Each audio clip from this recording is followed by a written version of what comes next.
This is the Business of Apps podcast, bringing you actionable insights from the leaders of the global app industry and the world's fastest growing apps. You can find more app news, data and analysis over at businessofapps.com. Welcome to the Business of Apps podcast. On this show, we invite app industry professionals to cover various topics. And as always, we promise to do our best to keep it both insightful but brief. In this episode, we have Anton Volovyk, COO at Reface. Anton, welcome to the Business of Apps podcast. Art, thank you very much for having me here. Great, thank you for coming. Okay, let's set the stage for the conversation. Since the inception of the iPhone, its innovative app store, we heard many success stories of apps that grabbed so many people's attention because of their novelty, practical application, or just pure fun. Some of those apps were brainstormed, developed, and marketed by Ukrainians. But that was before the war in Ukraine. Now, imagine you own one of the most popular mobile apps of today, and your home country was invaded. How do you reconcile the challenge of growing your app and the way bigger one caused by the invasion? Today, Anton will tell us the story of those challenges. But first, let's kick off with talking about you, Anton. Please tell us about yourself, your background. Sure, Art. So I'm Ukrainian. I was born in Ukraine, raised in Kiev, and started my career actually in finance and had nothing to do with apps and startups. It was just pure numbers, Excel and stuff like this. So I did investment banking and private equity for 5 years. And then afterwards, I went for an MBA to the US. And I also plan to continue working in the corporate sector related to finance and investments. But because of the coronavirus pandemic, I had a couple of free months just to try new things because the offer I had was postponed, and I just joined Reface to try it out and see how it works. Never worked in an operational company before, and it was an amazing experience. And here I am, currently the CEO of this amazing company, and working on startups. Never expected to be at this place. So I should say it's a pretty nice try, right? For switching the direction. No regrets about not working with the big companies, corporate world and stuff. No. I mean, that world is also great, but I think because I switched gears so much, I learn every day so much that currently I'm enjoying a lot, and it was definitely a right decision. All right, got it. So yeah, too much of a fun and great stuff to abandon this area. Exactly. Yeah. Okay. I guess there are like more than 200 million people who know what it is firsthand, but let's give a kind of a thumbnail sketch of what is Reface for the rest. So Reface is actually bigger than the app. We started as a single feature, a single app kind of startup, and we grew from there. And basically, we treat ourselves as a company which works on development and commercialization of machine learning technologies for content creation and fun. And Reface app is obviously currently, as of now, the biggest product we have. It has more than 200 million downloads, and it's basically a very easy to use entertainment tool when everyone can try themselves in different videos, pictures. They can reenact the pictures, apply lip synchronizations and other cool features, which you can then share on TikTok, Snapchat, Instagram, and other social media.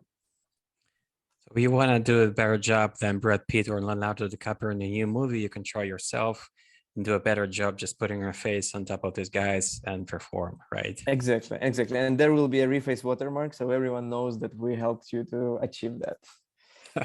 All right. So Brad Pitt will not mind knowing that that's not actually him, it's you. Okay. Let's put some numbers on the app. How does it look in specific figures? It's the app's performance, like, so people can appreciate its achievements on the market. Sure. So we have roughly 10 million monthly active users. And I mean, this number fluctuates, but I think that's the rough number we have. Also, I think kind of the most impressive metric and the one we care the most is kind of the volume of synthetic content which been created by our users. And currently, we have probably more than 6 billion synthetic videos created since the beginning of the app. And on the monthly basis, it's around 100 million of synthetic videos created on our servers. And kind of the last interesting number is that 40% of the content which has been created on Reface app is being saved and shared. So the app has pretty strong virality. Oh yeah. Have you been following, not following, trying to assess and track kind of a trends thematically? Or what kind of stuff people are like movies, pop stars? What's the most popular, just from the top of your head? Yeah, very, very good question, Arden. I think we have a bunch of people working full time on this question. Because I think the link between kind of our machine learning magic, the product features, the product flow, and content is what makes Reface so amazing. Therefore, the content piece is very important. So I would say that it actually fluctuates a lot, and there are virality peaks that we see in the app. So for example, let's say movies are popular right now, and then something come up in the musical area, and then this video takes over, I would say, like 50% of the usage of the app for the next 2 weeks. And therefore we kind of see and try to operate with this virality peaks. We just kind of started launching somewhere, and we obviously try to support them and learn like how did it happen, but we still didn't crack the case of okay, how we can actually get the burst of this virality peaks by ourselves. We're sort of more like seeing what's happening on the app and then try to amplify it. Right, got it. By the way, Jurassic Park, the new movie is coming. You may pick up the Tyrannosaur as the new character to put your face on. That's a good idea, Art. That's a good idea.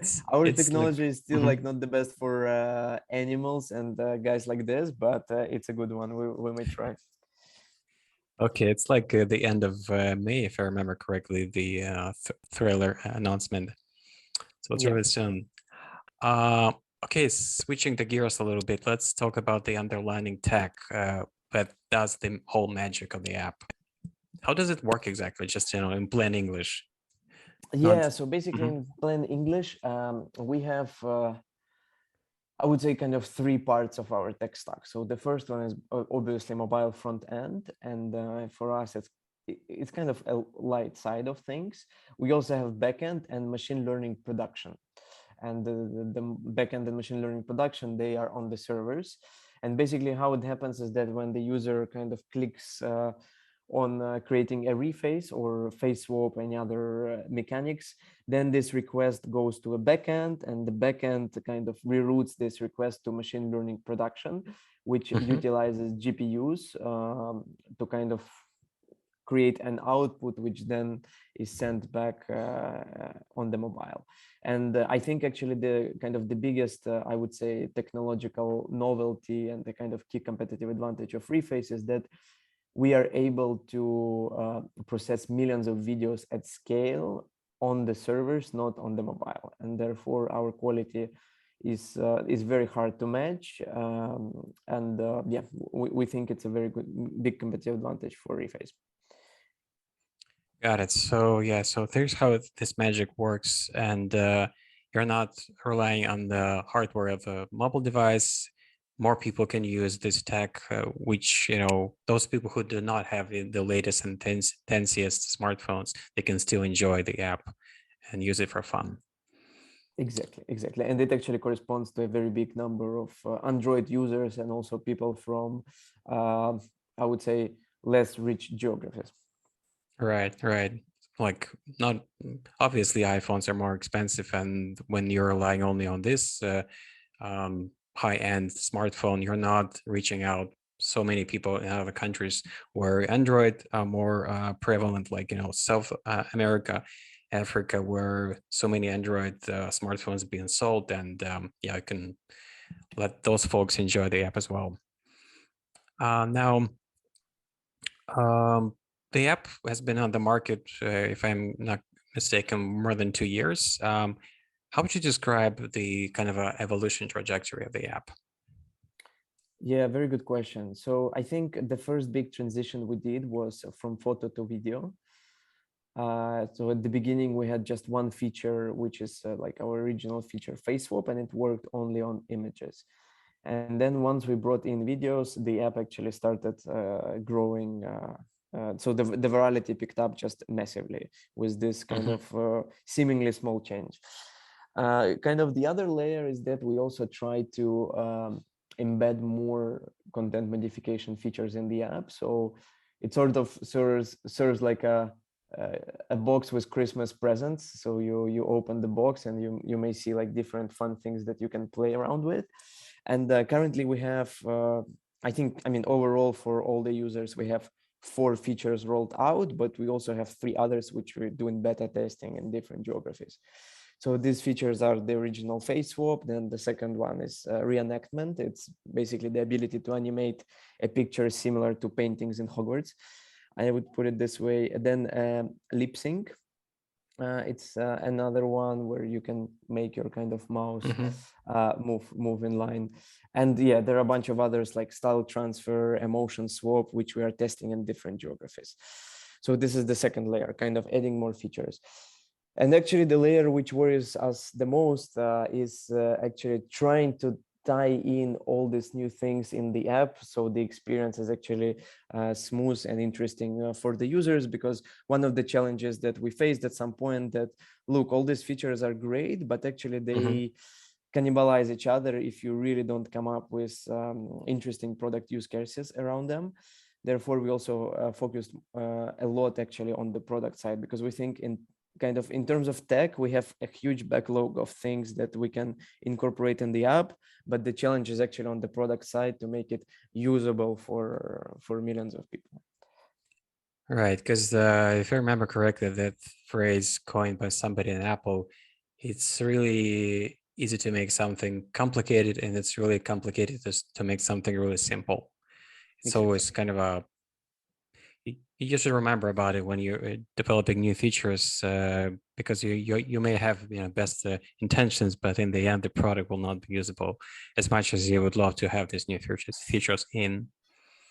And yeah, I strongly encourage people to try the app, because if you have this mental picture of image manipulation back from the days of a Photoshop, where it was obvious that the image was manipulated, the shadows were off, the lighting was off, the skin color was off. It was really hard to make it look real, and obviously it was static. So those days are gone. That's the old school. Check out Reface to see how the tech looks like right now. It's way more fun that you can think of, from those days. Thank you, Art, for good words. Yeah, that's just my personal feeling about the app after actually using it. Inside Reface we call all of these things like AI magic for people to try. So, yeah, exactly. Yeah, Hogwarts stuff, definitely. Now, I think it's given that after 200 million downloads, and by the way, counting, it's more than 200 million downloads, I bet, for now, you gotta have some lessons learned. Could you share some of those? Yeah, 100%. I think the first one which comes to my mind is invest in data and think about data, because I feel like at least at the beginning of their journey, we didn't kind of appreciate all the breadths and insights which were coming from millions of users installing and using the app. And for me, it's kind of never enough to hire more data people to actually culture-wise focus people on making data-driven decisions, data-driven hypotheses and stuff like this. So I think data is the king, especially if you're in B2C world with huge traffic. I mean, you can do so many amazing things. So the second learning, I think, is kind of speed of iteration, which sort of ties back a little bit to the data point I made earlier. And again, I think what I should have done differently at Reface, as I would probably kind of enlarge and empower more product managers, and just again instill this culture of constant iterations on features, flows, and stuff like this. And we are now much better than we used to be, but I mean so many users just went through the app once the app was not kind of optimized, and the way how you can optimize it is obviously learn as fast as possible. So I think the speed of iteration is the second one. And the last lesson, I would say, it's actually similar to what you had said before, is the importance of simplicity. And specifically in our app, it's about entertainment, and people don't want to wait for entertainment. Even if we have something amazing to offer them, in 5 seconds their attention is just diluted and they do something else. So actually building things in mind with the simplicity as the kind of the core value of the product is very important, and I encourage other apps to do similarly. Right. That's again one of those Apple's mottos. Try to keep there are so many ideas in your head, and sometimes it's really hard to say no to your own idea, even though its implementation could be quite hard and complicated. But if you know the path, you may just follow it because this is your desire to implement a new feature. But try to remember that people are using the app in their own way, and as much as you appreciate the breadth and the whole set of features, you would like to stick into the app as fast as you can. Take it easy. Do not rush to get it all in. Just slowly but surely developing on the app being loved, comprehended by people, and less frustration, less questions, less negative, less 1-star reviews and stuff. The better app will be on the market, but your ideas will not be wasted, but will be put in work really nicely. Now, I mentioned at the beginning that obviously, creating a great app and building its user base is not the only challenge you have. Obviously, living in Ukraine, in Kiev, that's one of those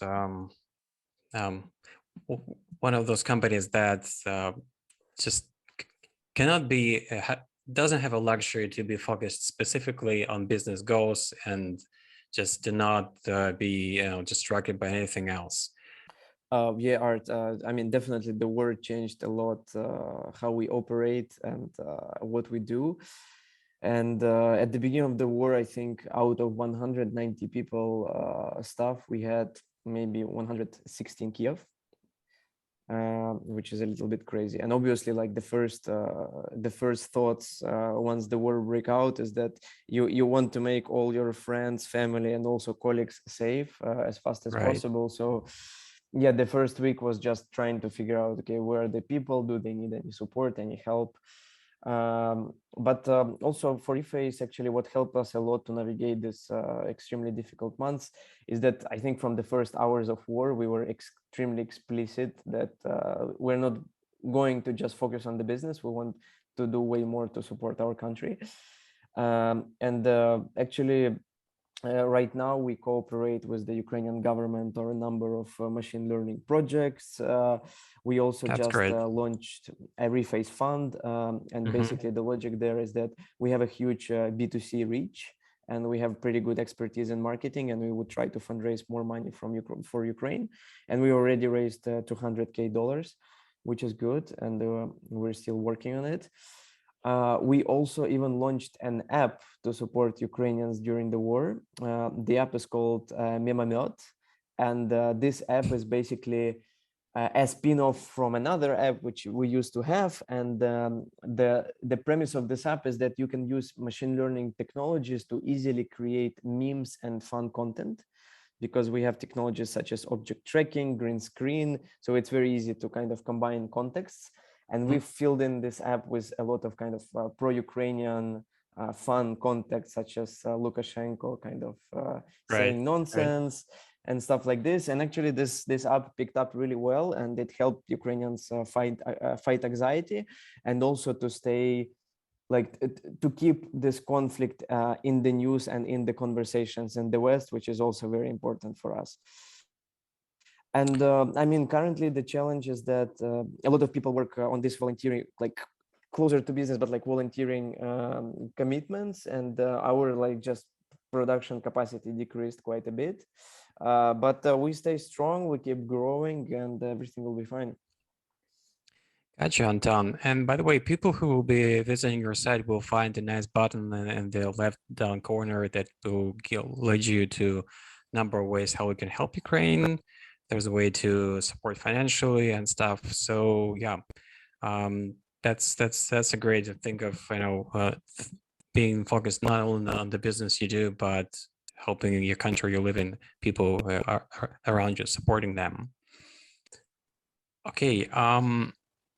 Now, let's kind of take a broader look at the AI field in terms of manipulation, image and video.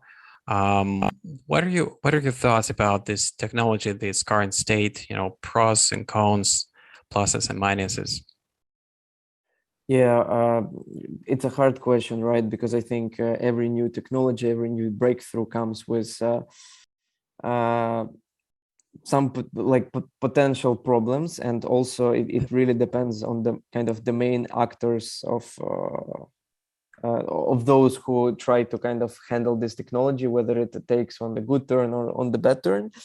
Right. But I think in general, the good thing is that a lot of companies who work in this space, such as Reface, they build business around these technologies, and therefore it's super important actually to make this area as ethical as possible. I think good example is the initiative which is called Synthetic Futures, and Reface is a part of this initiative together with other startups and also big companies such as Adobe. And within this, for example, kind of non-profit initiative, we try to develop a code of conduct, so the other players in AI/ML industry can actually look at the rules and the guidelines how to behave well. But in general, I think this technology can also bring a lot of good for the people. I think one of the problems and challenges it solves is the content creation. Because if we can look at the evolution of the internet, I mean, at first it was just kind of the one-sided websites, then there was a huge increase in UGC, and I think going forward we would need even more content, and sometimes it's not even enough just people with the tools they have to produce enough content, especially when we think a bit into the future in kind of the metaverses, 3D worlds and stuff. And I think AI and ML would be a very big part of content creation in the future. So if there are responsible companies, responsible people working in this sector, I think it should take a good turn and actually impact the humanity in a good way. Yeah, absolutely. That's great that you're a part of this initiative, because quite naturally, every new innovation, small and big, is being conceived by people who are optimists. They have a lot of hopes. They're thinking positively. They just naturally aren't really capable to see externalities, the downside. And when it's on a small scale, we don't feel any consequences. But when it's on a big scale, and I would imagine that image manipulation is one of those things, because as we know, propaganda is taking a really big advantage of being able to kind of break in the last frontier. Believing something is seeing something, right? So up till this point, we used to, trust our own eyes as we can see something. And when you can actually manipulate not only a static image, but a video clip, and basically just blurring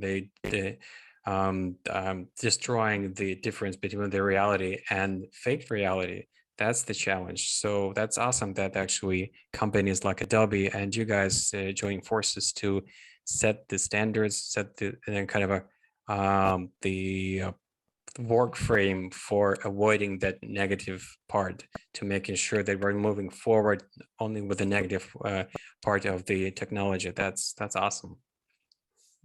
Thank you. Thank you, Art. Okay, we are actually managed to address the major topic on the table.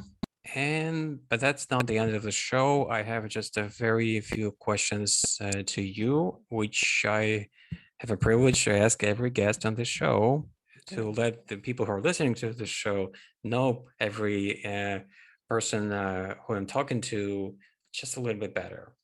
All right, let's roll. Question number one: what smartphone do you have now? Have you been switching between these two giants, iOS and Android, or just staying one side all the time? Okay, well, so I'm an iOS user. I don't have an Android phone, and the reason being is that I'm surrounded by so many screens in my life that actually one more screen would just make my head explode. So unfortunately, just learning about the apps world through iPhone lens. Got it. Fair enough. Do you remember your first mobile phone pre-smartphone era from those days? Yeah, it was a silver Motorola with a blue screen and a couple of really nice games, but I don't recall the specific name of it. Okay. Getting back to present, let's imagine you've left your smartphone at home. What will be the most missing feature for you apart from Reface? Yeah, I think it's a calendar. It's very easy for me to forget something, and therefore, without a calendar, I won't be able to function. All right, let's think about your iPhone. Are there any tech, could be hardware, software, that you would think wouldn't be great if that thing can do this? And it's not necessarily something trendy, fancy, but what would be that feature for you that would make your iPhone more useful in your life? Wow, that's an interesting question. I mean, again, the first thought that comes to my mind is kind of the bottle opener, because once I tried to open a beer with keys and I broke the keys. So if iPhone had this functionality, it would be really, really nice because it's always in my pocket. Yeah, that's actually it never occurred to me. I remember one of the first apps where lighters, you can kind of light the lighter in your phone and it looked like a real one, but obviously just a video clip. But yeah, bottle opener would be really even nicer. Yeah, it never occurred to me you can use it with your iPhone like this. That's nice trick. Not now. So please don't do it. Okay. I'm not gonna break my iPhone 12. Exactly. Yeah, I promise. All right. Before I let you go, just a very final question. How can people get in touch with you and get more information about what you do, guys? I think the best way is just LinkedIn. I'm quite often there and I check the messages. So yeah, please just connect, follow, message me, and would love to have a chat. All right, terrific. Anton, thank you very much for coming on our podcast. Thank you. Thank you, Art. Thank you for having me. Bye-bye. And that was Anton Volovyk, COO at Reface. To listen to more episodes, subscribe to our podcast on iTunes, Spotify, Stitcher, Google Podcasts. Just search for Business of Apps and you will find us easily. We release episodes on Mondays, so subscribe and you will be able to get new episodes on your smartphone, tablet, or computer as soon as we release them. And please don't forget to leave us a review or comment on iTunes. It is highly appreciated. And all episodes will also be available on businessofapps.com. Thank you for listening. See you next week. Thank you for listening to the Business of Apps podcast. For more, head on over to businessofapps.com.